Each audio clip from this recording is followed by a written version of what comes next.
Sir. Sir Efraim, ako po, marami pong salamat talaga.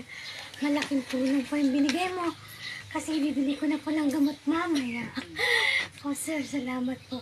Sana po marami ka pang matutulungan. Ayan po, si Ma'am Janine. Mina. Brokal. At po, kami po ay aalis na at siya po ay nagpapasalamat sa inyo po, Sir Dr. Francisco Leo Marcos, Sir FLM, na kami po aming pinuntahan sila sa lugar na ito ng San Miguel Pade Garcia.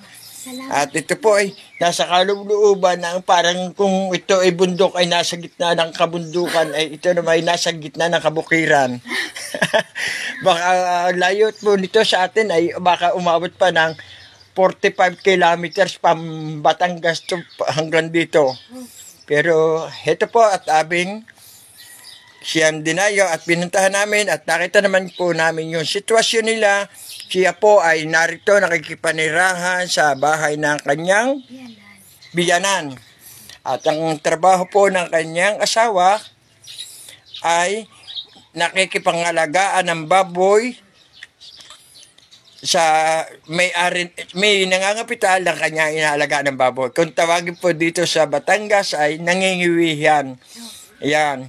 Lahat ng gastos ay sa nangangapital at ang kanila ay trabaho, pag-aalaga at saka yung lagayan siguro.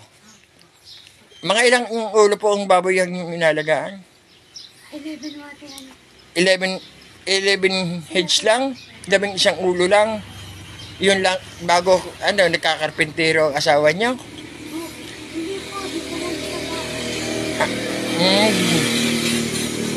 Ay, parang sa 4 months bago kumita eh.